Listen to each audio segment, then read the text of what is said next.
주일 5월 29일 제3독서인 누가복음 7장 1절에서 10절 이야기하고 오늘 제3독서인 누가복음 7장 11절에서 17절 이야기는 비슷합니다. 서로 통해요.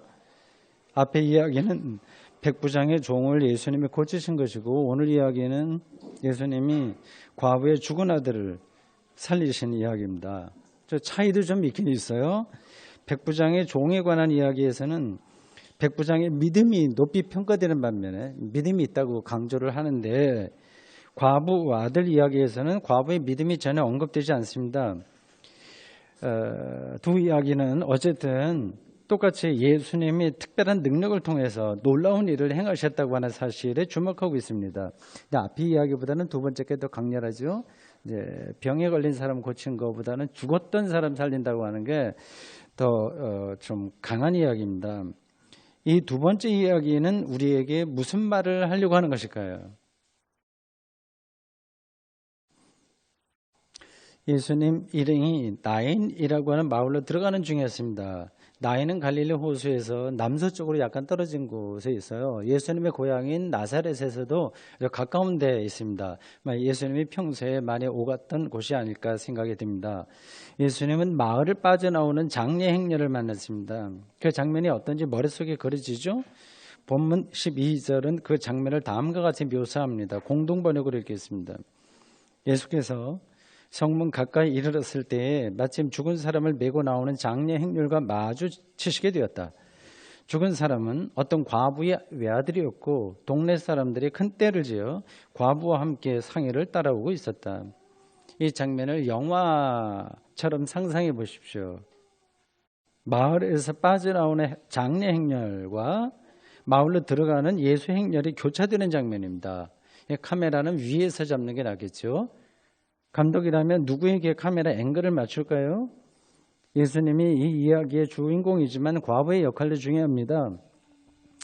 이 여자는 상복을 입고 처연한 모습으로 상해를 뒤따르고 있습니다. 그리고 죽은 아들이 결혼하기 전인 것 같아요. 며느리가 나오지 않는 걸 보니 그러면 이 여자 나이가 40살은 채 되지 않았을 겁니다. 조금 일찍 아기를 낳았다면 30살 중반쯤 되지 않았을까요? 이름도 없이 과부로만 불리는 이 여자의 입장에서 이 상황을 좀 더 우리가 따라가 보도록 하겠습니다. 이 여자는 오늘만이 아니라 이미 언제인지 모르지만 남편의 상해를 따라간 적이 있던 여자예요. 당시에는 그 남편의 상해를 따라갈 때는 지금 누워있는 외아들이 상주 역할을 했겠죠. 과부의 몸으로 아들을 키운다고 하는 게 이 외아들 하나였던 것 같습니다. 이게 보통 일이 아니죠. 고대 사회에서 과부로 산다고 하는 것은 정말 끔찍한 일입니다. 구약 성경은 고아와 과부를 돌봐주라는 말씀을 자주 해요. 그만큼 그들의 생존이 위태로웠다고 하는 겁니다. 아무리 옆에서 도와준다고 하더라도 자기가 아이를 책임지고 있다고 하는 이 과부의 심정이 어떨지 우리에게 상상이 갑니다. 이 여자는 힘이 들지만 아들에게 희망을 걸고 자신의 운명을 버텼습니다. 그 아들이 죽은 거예요. 유일한 희망이 사라졌습니다. 이것으로 아마 자기의 삶은 끝장이다 생각했겠죠. 장례가 끝나면 자기도 아들을 따라 목숨을 버릴 생각을 하고 있었을지도 모릅니다. 절망적인 마음으로 상해를 따라가고 있는데 저 앞에서 마주오는 행렬이 보입니다. 상해가 지나갈 수 있도록 그쪽 행렬이 길을 비켜줍니다. 그 행렬 맨 앞에 섰던 한 남자가 자기 곁에 다가오는 것을 느낍니다. 왜 저럴까? 저희는 누굴까? 나를 아는 사람인가? 이 여자는 울지 말라는 소리를 그 남자에게서 듣습니다. 지금 이 여자는 누가 봐도 울지 않을 수 없는 형편입니다. 슬픔을 억지로 참으면 오히려 병이 되죠. 실컷 울라고 하는 게 좋았을 거예요. 울지 말라고 하는 말을 듣는 순간에 이 과부는 그 말하는 남자를 쳐다보았을까요? 누군가? 눈을 마주쳤을까요? 아니면 눈길을 주지 않고 무덤덤하게 지나치려고 했을까요? 제가 보기에는 당연히 쳐다보았을 겁니다. 울지 말라는 예수님의 말씀은 극한 슬픔에 빠진 여자를 향한 단순한 의례적인 위로가 아닙니다.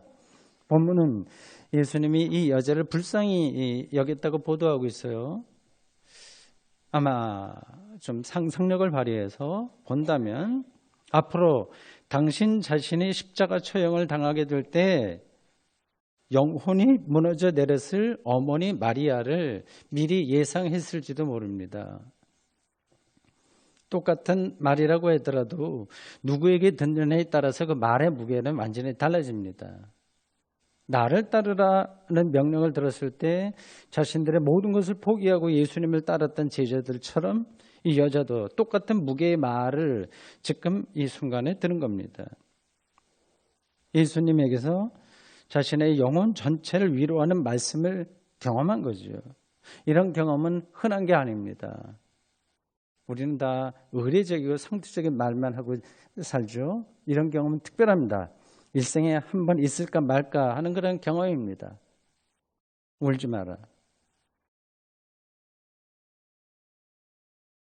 외아들의 상해를 뒤따르던 이 과부의 실존은 사실은 남의 이야기가 아니라 영화의 한 장면을 우리가 보고 지나가는 그런 것이 아니라 오늘 우리 모두의 것입니다.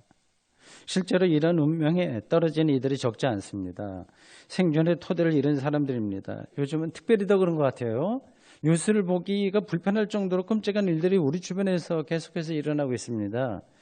남녀 공용 화장실에 들어갔다가 생면부지의 남자에게 살해당한 20대 젊은 여성이나 서울 지하철 스크린 도어를 수리하다가 참변을 당한 19살 청년, 하청에 하청이 거듭되는 지하철 현장에서 붕괴 사고로 숨진 노동자들, 한편에서는 정관예우로 한 건당 수십억 원의 수임료를 받아 챙기는 변호사들이 있는 반면에 돈이 없어서 위생 생리대를 구입하지 못하는 소녀들 이야기 등등, 제가 일일이 입에 담기도 힘들 정도입니다.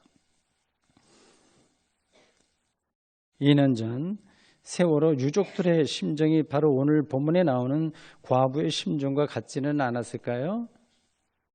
그런 사고야 어디서나 일어나는 거니까 너무 거기에 집착하지 말고 매달리지 않는 게 좋겠다고 이렇게 생각할 수도 있습니다. 그러나 기억하기 불편한 일이라고 하더라도 끔찍한 불행에 빠진 사람들의 눈물을 닦아주는 노력은, 즉 울지 말라고 진심으로 말을 건네는 노력은 반드시 필요합니다. 이건 단순히 슬픔에 빠진 이들을 위로하는 것일 뿐만 아니라 앞으로 이러한 불행의 반복을 막거나 줄이는 길이기도 합니다. 독일 사람들은 지금 2차 세계대전이 끝난 지 70년이 지났는데도 여전히 나치에 관련된 사람들을 색출하고 단죄하고 있습니다. 저는 이러한 불행한 일을 당한 사람만이 아니라, 실제로 그런 일을 당한 사람만이 아니라 모든 행복한 조건을 두루 갖춘 사람도 근본적으로는 오늘 본문의 과부와 다를 게 없다고 생각합니다. 괜찮게 살고 있는 사람들도 언젠가는 자기가 소중하게 생각했던 어떤 사람이나 대상, 재물을 모두 잃기 때문입니다. 시간의 차이만 있을 뿐이지 우리의 삶은 모두 상실의 과정입니다. 이 엄정한 사실을 미처 깨닫지 못하는 사람들도 있고 일부러 피하는 사람들도 있습니다. 본인이 상해의 뒤를 따르는 중이라고 하는 사실을, 자기도 곧 상여의 몸을 싣게 될 것이라고 하는 사실을 외면한 채 행복한 것처럼 포즈를 취합니다. 주변 사람들은 그런 것에 속고 그런 삶을 흉내내기 위해서 무던히도 애를 씁니다. 이런 행복한 삶의 조건들이 무의미하다고 하는 사실을 나중에 또는 너무 늦게 깨닫습니다. 죽음에 임박해서야 깨닫습니다.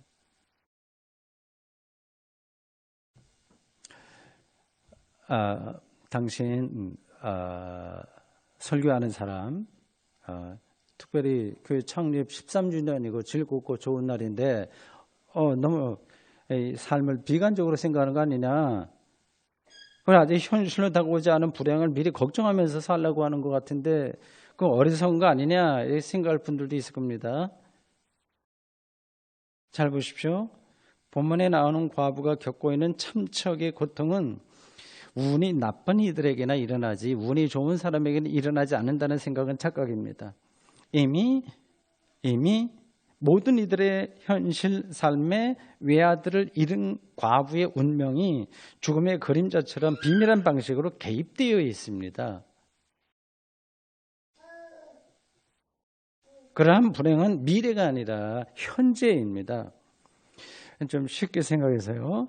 여러분 가장 즐겁고 행복했던 순간을 기억해 보십시오. 늘 이제 그걸 찾잖아요. 뭐 행복하게 사시길 바랍니다. 보십시오. 어떤 겁니까? 가족이 둘러앉은 밥상, 행복한 장면이죠. 친구들과의 놀이, 여행, 돈벌이 등등입니다.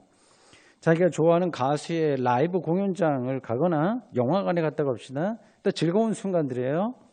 그런 순간에는 다른 걸 잊겠지만 그 순간이 지나면 자기가 궁극적으로 혼자라고 하는 사실을 절감할 겁니다.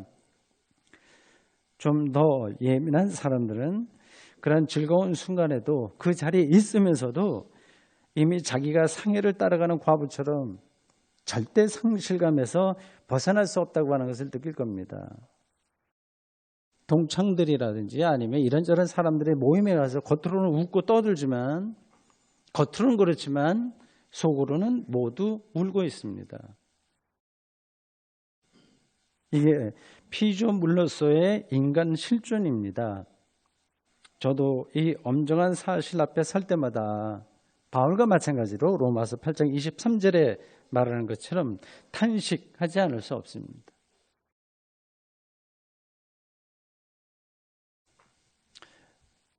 예수님은 자신의 유일한 희망이었던 아들의 상해를 뒤따르고 있는 과부를 향해 울지 마라 말씀하셨습니다. 이게 그분을 통해서 나온 말씀이기 때문에 실제로 울지 않을 수 있는 능력을 우리가 그 말씀에서 얻을 수 있습니다. 다른 사람에게서는 안 되는 거예요. 십자가에서 죽었으나 죽은 자로부터 살아난 자만이 우리를 근원해서 치유할 수 있습니다. 그만이 궁극적인 의미에서 울지 말라 이렇게 말씀하실 수 있습니다. 이런 말씀을 예수 잘 믿으라는 말이구나 그렇게 대충 생각하지 마십시오. 십자가 죽음은 하나님으로부터 버림받은 것으로 여길 수밖에 없는 고독과 절망의 끝자락입니다. 그것을 경험했던 예수님과 하나 될 수 있다면 우리는 울지 말라는 그런 말씀의 능력과 하나 될 수 있습니다. 부활은 하나님만이 행할 수 있는 궁극적인 생명으로의 질적인 변화입니다. 부활의 예수님과 하나 될 수 있다면 우리는 울지 말라는 말씀을 생명의 삶의 화염처럼 경험할 것입니다.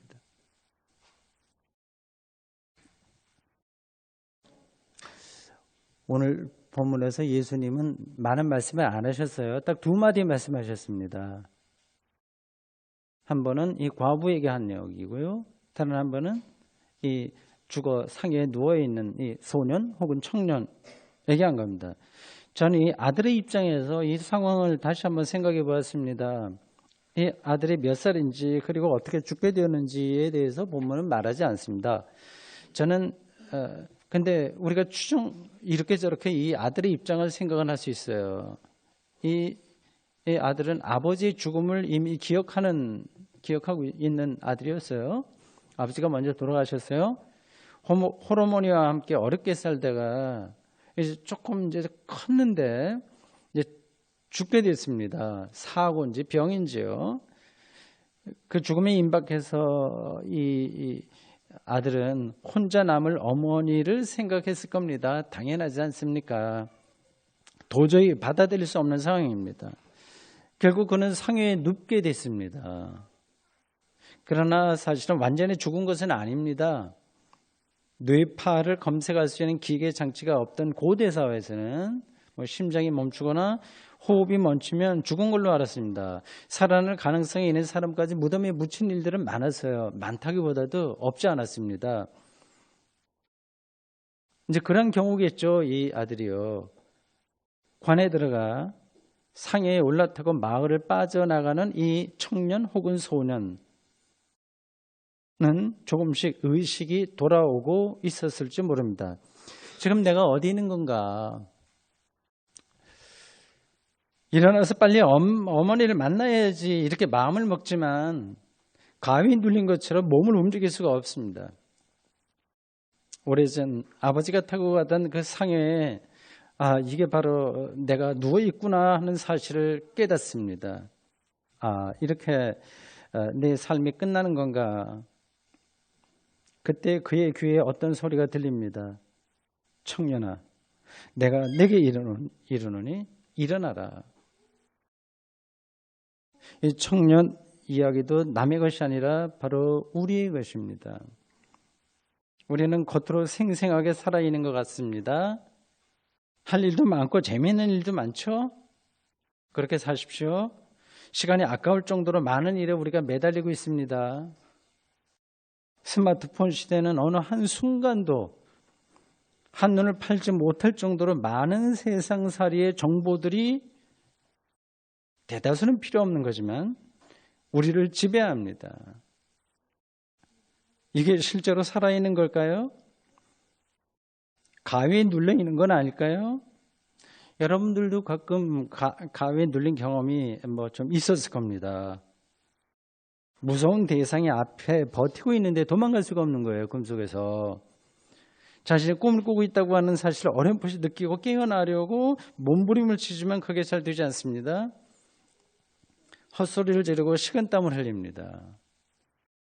개인도 그렇고 사회도 마찬가지로 지금 우리 모두 가위에 눌린 시대를 살고 있다고 해도 틀리지 않습니다. 이 상황에서 벗어나고 싶은데 헛소리만 나올 뿐이죠. 대한민국 청년들은 더더욱 어렵습니다. 이 상황에서 누가 깨워줄 수 있을까요? 누가 일어나라 이렇게 말할 수 있을까요? 단순히 아프니까 청춘이다고 하는 그런 값싼 위로가 아니라 영혼을 살릴 수 있는 말씀이, 그런 외침이, 그런 명령이 어디 있을까요?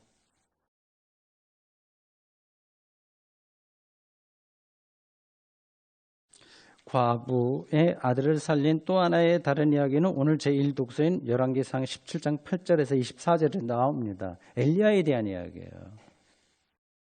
그 이야기 제가 반복하지는 않겠습니다. 과부의 아들을 살린 이야기예요. 그리고 엘리사 이야기도 열왕기 하에 나오는데 4장 17절에서 37절에 나오는데 이 엘리사도 또 어떤 아이를 수넴 여자의 아이를 살리는 이야기입니다. 누가복음 기자는 나인성 과부 이야기를 하면서 엘리야와 엘리사 이야기를 염두에 두었습니다. 독자들도 아마 다 그렇게 알아들었을 겁니다.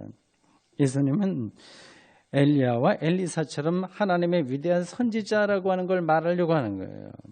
아니, 더 나가서 엘리야와 엘리사보다 더 크신 분이라고 하는 사실을 강조합니다. 엘리야나 엘리사는 그냥 기도를 바침으로써 죽은 아이의 생명을 불러왔지만 예수님은 다른 거예요. 하나님과 동일한 권위로 일어나라 이렇게 명령을 내리셨습니다. 예수님의 이런 권위에 사람들은 놀랐습니다. 16절 읽어볼 테니까 한번 들어보십시오. 모든 사람이 두려워하며 하나님께 영광을 돌려 이르되 큰 선지자가 우리 가운데 일어나셨다 하고 또 하나님께서 자기 백성을 돌보셨다 하더라. 저는 앞에서 울지 말라 그리고 일어나라 하고 하는 예수님의 말씀을 설명했습니다. 그 말씀처럼 울지 않고 일어나고 싶지만 그게 잘 되지 않습니다. 개인적으로도 그렇고 사회적으로도 그렇습니다. 그래서 이러한 설교를 들을 때마다 그럴듯한 말이긴 하지만 비현실적이야 하는 말이 튀어나옵니다. 이게 절감이 안 되는 거예요. 왜 그럴까요? 바로 위에서 인용한 16절 말씀에 대한 경험이 없다는 데 있습니다. 두려움, 영광, 선지자의 오심, 하나님의 돌보심이라고 하는 경험이 없기 때문입니다. 이것은 곧 구원 경험입니다. 우리는 늘 천편일률적인 생각으로 세상을 삽니다. 다 그렇고 그래요. 거룩한 두려움과 영광에 대한 생각이 없습니다. 기껏해야 다른 사람보다 좀 더 나은 생활 조건을 얻는 것에만 마음을 쏟고 있습니다. 그리고 그걸 얻어도 별로 달라질 것이 없다고 하는 것을 반복해서 경험하면서 하는데도 거기에 매달릴 뿐입니다. 기독교인들도 마찬가지죠. 예수 믿고 뭐 잘 되고 복 받았대 하는 풍문에만 민감합니다. 예수 그리스도를 통해서 두려움과 영광을 경험한 그런 사람만이 울지 말라와 일어나라는 그 말씀을 영혼의 깊이에서 받아들일 수 있습니다. 거꾸로 표현하면 울지 말라와 일어나라는 말씀을 영혼의 공명으로 받아들일 줄 아는 사람은, 여러분들이 다 그러기를 바라는데, 이미 예수 그리스도를 통해서 거룩한 두려움과 영광을 경험한 사람입니다. 사랑하는 성도 여러분, 오늘은 대구샘터교회 설립 13주년 되는 주일입니다. 교회는 단순히 종교 친목단체가 아니라 구원 공동체입니다. 예수 그리스도를 통해서 구원에 참여하는 것을 목표로 합니다. 이 문제를 실질적으로 생각을 해보십시오. 우리의 영혼 깊숙한 곳에 울지 말라는 예수님의 말씀을 생생하게 듣고 있는지를, 그래서 그 말씀에서 궁극적인 위로를 지금 얻고 있는지를, 가위 눌림과 비슷한 이 세상살이에서 일어나라는 예수님의 말씀을 실제로 듣고 있는지를, 그래서 매 순간 생명을 풍요롭게 경험하고 있는지를, 죄와 죽음으로부터 해방을 실질적으로 리얼하게 경험하고 있는지를 말입니다. 저는 대구샘터 교우들이 오직 여기에만 매진했으면 합니다. 저도 담임 목사로서 오직 이 사실에 집중하려고 합니다. 그러나 반걸음만 좀 더 나가서 이렇게 또 부탁드리고 싶습니다. 여러분 주변에 예수님의 이 두 마디가 필요한 사람들이 있는지를 살펴보십시오. 이제 끝으로 누가복음 7장 13절과 14절 말씀을 공동번역으로 읽을 테니, 여러분이 앞으로 행복할 때나 불행할 때, 편안할 때나 불안할 때, 그리고 살아있는 동안과 그리고 죽는 순간에도 잊지 마시기 바랍니다. 주께서는 그 과부를 보시고 측은한 마음이 드시어 울지 말라 하고 위로하시며, 앞으로 다가서서 상여에 손을 대시자 메고가 된 사람들이 걸음을 멈추었다. 그때 예수께서 젊은이여 일어나라 하고 명령하셨다. 아멘. 주님, 오늘 저희들